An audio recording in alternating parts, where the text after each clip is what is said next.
बच्चों, हमने अपने पिछले वीडियो में पढ़ा था कि किस प्रकार यशोधर बाबू की शादी की 25वीं सालगिरह मनाई जाती है और उनका बड़ा बेटा सारा बंदोबस्त करता है 25वीं सालगिरह की। लेकिन उन्हें थोड़ी खुशी तो होती है, लेकिन सब लोगों से इस तरह मिलना अच्छा नहीं लगता है। वे उन लोगों से थोड़ा सा कन्नी काटना जिसे कहा जाता है उस तरह करना चाहते थे, लेकिन ऐसा हो नहीं पाया। उन्हें कुछ लोगों से मिलना पड़ा। आगे देखिए, केक काटना और इन सब चीज़ों से उन्हें परहेज़ था, लेकिन फिर भी उन्हें ये सब करना पड़ा। आगे देखिए, यशोधर बाबू ने आज पूजा में कुछ ज़्यादा ही देर लगाई, इतनी देर कि ज़्यादातर मेहमान उठकर चले जाएं। पिछले वीडियो में हमने पढ़ा था कि वे केक नहीं खाते हैं, यह कहकर कि मैंने सांझा नहीं किया है, मतलब सांझ की पूजा नहीं की है। तो वे पूजा करने के लिए बैठते हैं और बहुत देर तक करते रहते हैं ताकि मेहमान चले जाए। जब हम किसी को समय नहीं देना चाहते हैं, चाहते हैं कि वह चला जाए, तो किसी एक काम में व्यस्त होकर और उसे टरकाना चाहते हैं, तो यशोधर बाबू भी वही करते हैं। उनकी पत्नी, उनके बच्चे बारी बारी से आकर झांकते रहे और कहते रहे, जल्दी कीजिए, मेहमान लोग जा रहे हैं। शाम की 15 मिनट की पूजा को लगभग 25 मिनट तक खींच लेने के बाद भी जब बैठक में से मेहमानों की आवाज़ें आती सुनाई दी, तब यशोधर बाबू पद्मासन साधकर ध्यान लगाने बैठ गए। वह चाहते थे कि उन्हें प्रकाश का एक नीला बिंदु दिखाई दे, मगर उन्हें किसनदा दिखाई दे रहे थे। यहाँ यशोधर बाबू और जिसे महटियाना बोलते हैं, उस तरह से समय नष्ट कर रहे थे ताकि सब लोग चले जाएं, लेकिन अभी भी बैठक में से, जिसे आप हॉल कहते हैं, ड्राइंग रूम कहते हैं, वहाँ से लोगों की आवाज़ें आ रही थी और वे पद्मासन लगाकर ध्यान करने लगते हैं कि प्रकाश का एक नीला बिंदु दिखाई दे। लेकिन उन्हें कौन दिखाई देता है? किसनदा। क्यों? क्योंकि किसनदा की कही हुई बातों पर वे चलते थे, इसलिए बार बार उन्हें किसनदा ही दिखाई देते थे। यशोधर बाबू किसनदा से पूछ रहे थे कि जो हुआ होगा से आप कैसे मर गए। किसनदा कह रहे थे कि भाऊ, सभी जन इसी जो हुआ होगा से मरते हैं। गृहस्थ हो, ब्रह्मचारी हो, अमीर हो, गरीब हो, मरते जो हुआ होगा से ही है। हाँ, शुरू में और आखिर में सब अकेले ही होते हैं। अपना कोई नहीं ठहरा दुनिया में, बस अपना नियम, अपना हुआ। यशोधर बाबू ध्यान लगाते हैं तो किसनदा आ जाते हैं। किसनदा से वे पूछते हैं कि जो हुआ होगा से आपका क्या मतलब है, मतलब आप कैसे मरे? जो हुआ होगा, कोई नहीं जानता है कि किस प्रकार मरे, उनके साथ क्या हुआ होगा।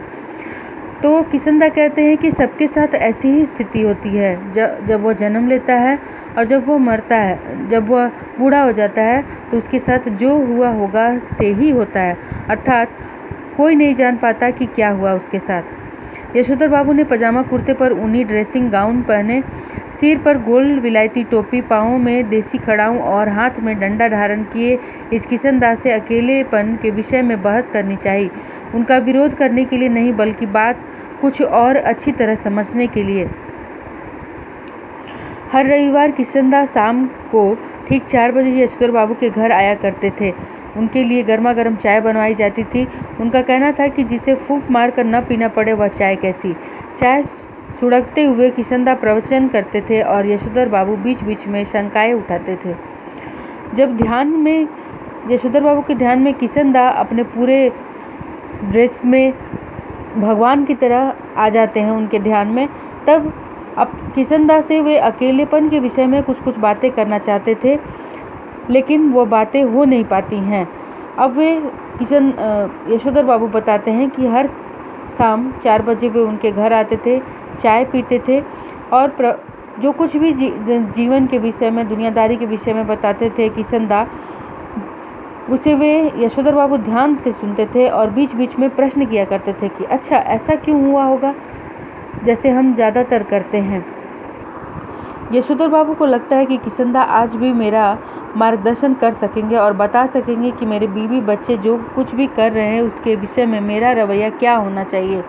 लेकिन किसनदा तो वही अकेलेपन का खटराग अलापने पर आमादा से मालूम होते हैं।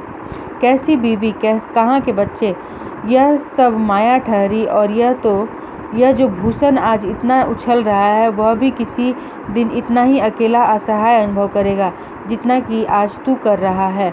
यशोधर बाबू बात आगे बढ़ाते, लेकिन उनकी घरवाली उन्हें झिड़कते हुए आ पहुंची कि क्या आज पूजा में ही बैठे रहोगे? यशोधर बाबू आसन से उठे और उन्होंने दबे स्वर में पूछा, मेहमान गए? पत्नी ने बताया, कुछ गए हैं, कुछ हैं। उन्होंने जानना चाहा कि कौन कौन है। आश्वस्त होने पर भी कि सभी रिश्तेदार ही हैं, वह उसी लाल गमछे में बैठक में चले गए जिसे पहनकर वह संध्या करने बैठते थे। यह गमछा पहनने की आदत भी उन्हें किशन दास से विरासत में मिली है और उनके बच्चे इसके सख्त खिलाफ हैं। अब देखिए कि किस प्रकार यशोधर बाबू के जीवन पर किशन दा का प्रभाव था कि वे ध्यान लगाते हैं तो किशन दा आते हैं। और जिस प्रकार हम भगवान से पूछते हैं कि भगवान मेरे साथ ऐसा क्यों होगा, ऐसा मैंने क्या अपराध किया था, अपनी समस्याओं को लेकर भगवान के पास जाते हैं, उसी प्रकार यशोधर बाबू अपनी समस्या लेकर किसके पास जाते हैं? किशन दा के पास। ध्यान में भी किशन दा ही उनकी समस्याओं का समाधान ढूंढते हैं।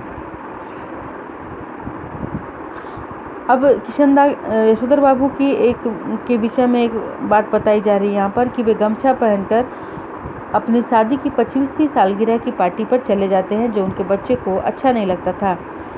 Everybody gone, party over? Yashodhar बाबू ने मुस्कुराकर अपनी बेटी से पूछा। अब गोया गमछा पहने रखा जा सकता है? उनकी बेटी झल्लाई। लोग चले गए, इसका मतलब यह थोड़ी है कि आप गमछा पहनकर बैठक में आ जाएं। बब्बा, यू आर द लिमिट। बेटी का कहने का मतलब था कि आपने तो हद ही पार कर दी है कि सब चले गए, इसका मतलब क्या आपको गमछा पहनकर बैठक में घूमने की इजाज़त मिल गई है? बेटी, हमें जिससे सज आएगी वही करेंगे ना, तुम्हारी तरह जीन पहनकर हमें तो सज आती नहीं। कहने का मतलब मुझे इसमें ही ज़्यादा अच्छा लगता है, इसमें ही मैं अच्छा महसूस करता हूँ, इसीलिए मैं इसे पहनता हूँ। तुम्हारी तरह हमें जीन में मज़ा नहीं आता। यशोधर बाबू की दृष्टि मेज पर रखे कुछ पैकेटों पर पड़ी। बोले, ये कौन भूले जा रहा है? भूषण बोला, आपके लिए प्रेजेंट है, खोलिए ना। इस उम्र में क्या हो रहा है? प्रेजेंट वर्जेंट, कुछ खोलो, तुम ही इस्तेमाल करो, कहकर शर्मीली हंसी हंसे। भूषण सबसे बड़ा पैकेट उठाकर उसे खोलते हुए बोला, इसे तो ले लीजिए, यह मैं आपके लिए लाया हूँ। ऊनी ड्रेसिंग गाउन है। आप सवेरे जब दूध लेने जाते हैं बब्बा, फटा पुलोवर पहन के चले जाते हैं, जो बहुत ही बुरा लगता है। आप इसे पहन के जाया कीजिए। बेटी पिता का पजामा कुर्ता उठा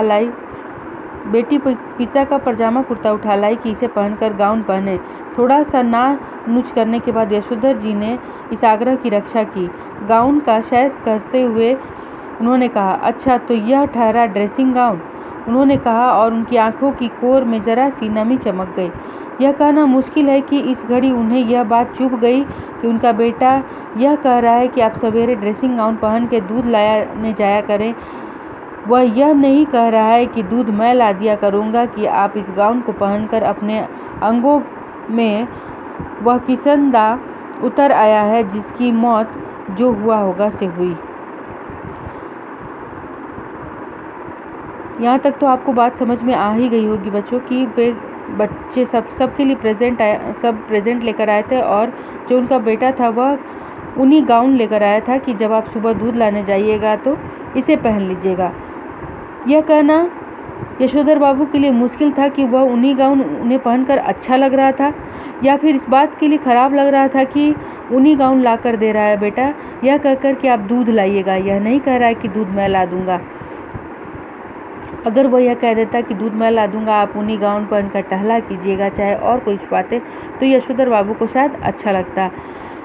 उन्हीं गाउन पहनकर किशन दा जिस प्रकार दिखा करते थे, यशोधर बाबू को ऐसा ही महसूस हो रहा था और जिसकी मौत हुई थी जो हुआ होगा से, वही उनके मन में यह बात चलने लगी कि जो हुआ होगा से जिसकी मौत हो गई थी, कहीं ऐसी स्थिति मेरी भी ना आ जाए।